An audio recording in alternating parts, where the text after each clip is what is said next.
हे भगवान जी, ये मानसून का महीना तो बड़ी आफत मचाता है। इतनी तेज आंधी तूफान में आज भी नहीं जल रही है। बस रोटी बनने तक बारिश न हो। नदियापुर गांव के आसमान में काले काले बादल छाए हुए थे। ऐसे में 8 महीने की गर्भवती सुधा बारंबार चूल्हा जलाने का जतन कर रही थी, लेकिन तेज की आंधी तूफान चलने की वजह से चूल्हा बुझा जा रहा था। तभी बहुत जोर की बारिश शुरू हो जाती है और गांव के हर एक निवासी अपने अपने झोपड़ी में होते हैं।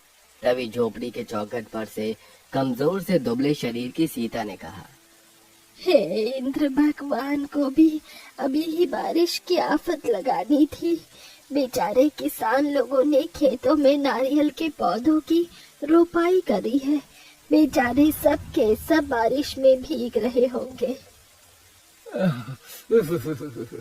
अरे ओ रामा, देख बारिश के साथ ओले भी बरस रहे हैं। घर चल, बारिश थम जाएगी तो आ जाएंगे रोटी पानी खाकर घर से। नहीं शंकर काका, बादल इतनी जोर जोर से गरज रहा है, लगता नहीं है कि बारिश रुकेगी। अगर खेतों में पानी भर गया तो सारी की सारी नारियल की फसल बर्बाद हो जाएगी, बड़ा नुकसान हो जाएगा।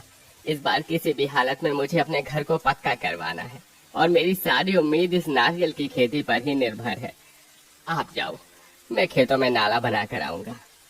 आपके भी बना दूंगा ताकि पानी पास होकर नहर में चला जाएगा। जिस प्रकार सुनार के लिए उसका सोने का व्यापार होता है, उसी तरह गरीब किसान के लिए उसकी मिट्टी, खेत और फसल होती है। रामा बारिश में भीगता कांपता हुआ अपने खेत में नाला बनाता है। फिर शंकर के खेत में नदियापुर गांव के निवासी बहुत गरीबी में जिंदगी गुजार रहे थे। सभी के घर फूस के बने थे, लेकिन सब एक परिवार की तरह प्यार से रहते थे। बन गया नाला, अब घर चलता हूँ। सुधा चिंता कर रही होगी।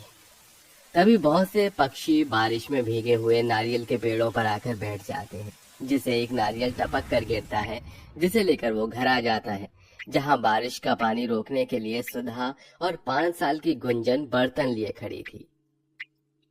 अरे ये क्या सुधा, पूरा घर तो जगह जगह से टपक रहा है। पिताजी, माँ बहुत देर से बर्तन लेकर खड़ी है। मैंने कहा भी आप आराम कर लो, आपके पेट में बाबू है, ये सारा पानी मैं निकाल दूंगी बाहर। ये सुनकर गरीबी में जूझ रहा रामा की आंखों में आंसू भर आए और नम आंखों से वो बेटी के सिर को सहलाकर बोला, मेरी सयानी सी बेटिया, रुक जाओ, मैं छत पर ये बड़ी वाली पन्नी डाल देता हूँ, फिर छत नहीं टपकेगी। लेकिन संभल कर जी, छत एकदम कच्ची हो गई है। थोड़ी देर में बारिश का पानी ठहर जाता है। तभी नारियल को देखकर नन्ही गुंजन खाने की जिद से बोली, पिताजी, पिताजी आप ही नारियल मेरे लिए लाए हैं, मुझको भूख लगी है, मैं खा लूं? नहीं गुंजन बेटी, ये खेत की पहली फसल है, इसको भगवान जी को चढ़ाएंगे।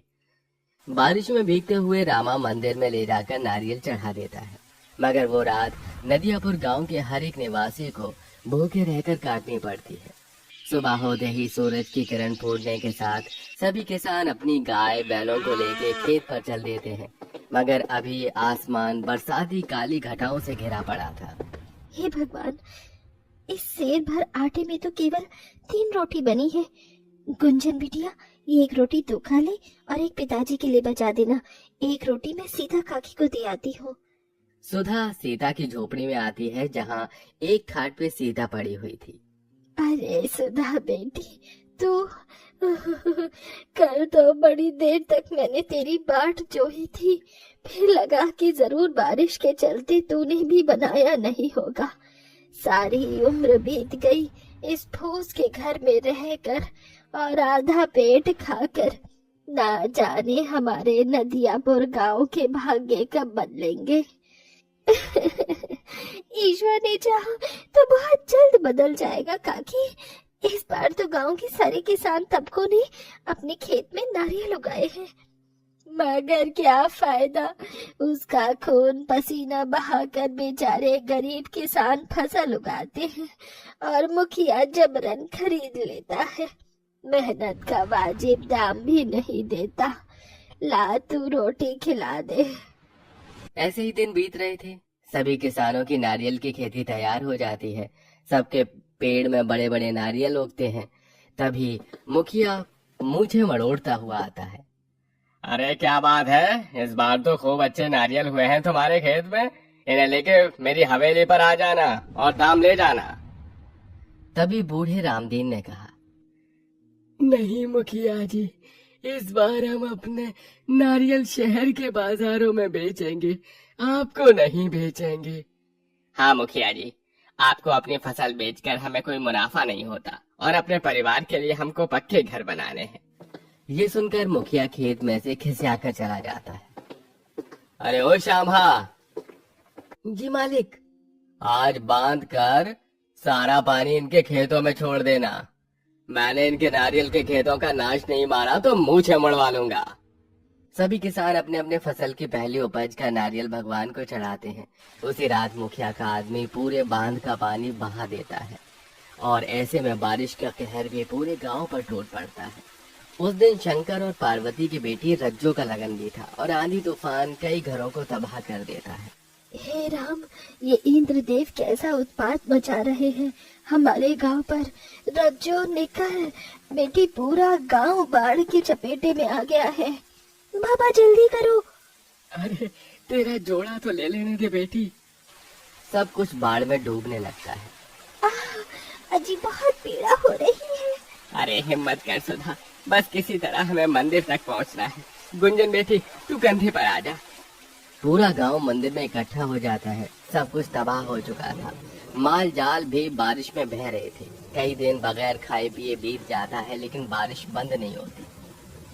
हे भगवान, हे इंद्र भगवान, दया करो।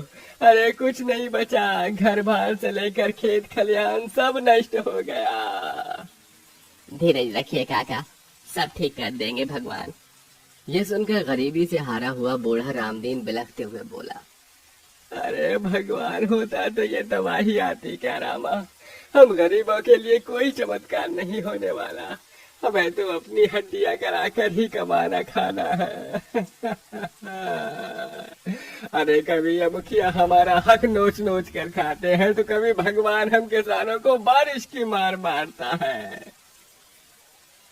कई दिनों तक बारिश के कहर में भूखे रहने की वजह से सबके चेहरे एकदम मुरझा से गए थे। तभी भूख से तड़पते हुए गुंजन ने कहा, पिताजी, मुझे बहुत जोरों की भूख लगी है, खाना चाहिए। पेट में दर्द हो रहा है, 3 दिन से कुछ नहीं खाया। डबडबाई आंखों से रामा ने कहा, बेटिया सबर कर, क्योंकि अभी अन्न का एक दाना भी नहीं बचा हमारे पास। पूरा गांव तबाह हो चुका है। धीरे धीरे करके सबकी आशा टूट रही थी।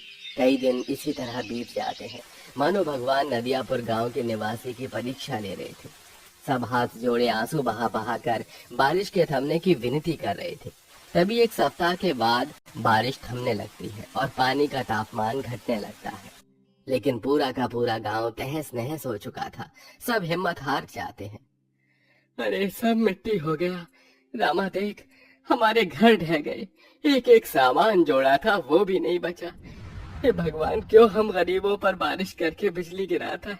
बोलता क्यों नहीं तू अब? भगवान कोई तो चमत्कार कर दे। सब रामा को खूब कोसते हैं क्योंकि इतने के बाद भी वो अपने विश्वास को नहीं छोड़ता। तभी 2 पक्षी को एक नारियल के अंदर बैठा हुआ देखता है, जिससे उसे घर बनाने का ख्याल सोचता है। काका वो देखिए, वो आकाश के पक्षी न तो हमारी तरह बोलते हैं और न दिखते हैं, फिर भी ईश्वर ने उन्हें सुरक्षित रखा है और उनका पेट भर रहा है। जब ये नारियल के अंदर अपना बसेरा बना सकते हैं तो क्या हम लोग इन नारियल से अपना गांव नहीं बना सकते? ईश्वर ने हमें रास्ता दिखाया है। लेकिन भला नारियल का घर कैसे बना सकते हैं?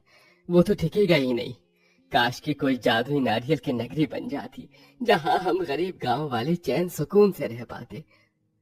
दुख के मन से जैसे ही गांव के निवासी ने ये कहा, तभी सभी नारियल के पेड़ जैसे सूरज की सुनहरी किरणों जैसे चमक उठे और देखते ही देखते एक तेजोमय रोशनी प्रकाशमान होने के साथ साथ सब कुछ जादुई नारियल का गांव में बदल गया, जहां बड़े बड़े नारियल के घर, पेड़, सड़कें, मोटर गाड़ी सब था। जादुई नारियल का गांव एक अनोखा गांव था। हे विधाता, ये क्या चमत्कार है। यहाँ तो नारियल का घर है, कहीं मुझ बुढ़िया की आंखें तो नहीं चौंधी आ गई। तभी एक भविष्यवाणी हुई। आज से ये जादुई नारियल का गांव तुम सबका है। ये तुम्हारे परिश्रम का फल है। सबने अपने अपने लिए जादुई नारियल वाले घर को चुन लिया और भीतर आकर देखा। अरे वाह बाबा, ये नारियल वाला घर तो कितना सुंदर है। इसकी दीवारें तो हमारे कच्चे फूस वाले घर से कितनी मजबूत है। तभी दीवार से मुस्कुराने की आवाज आई। प्यारी, समझ गई? अरे बाप रे बाप, पापा पापा, इन दीवारों की तो कान है। क्योंकि ये जादुई नारियल गांव है। अंत में गांव वाले खुश होकर अपने अपने लिए खाना मांगते हैं और कई दिन बारिश के कहर में जीने के बाद पेट भरकर सब खाना खाते हैं और जादुई नारियल गांव में खुशहाली भरी जिंदगी जीते हैं।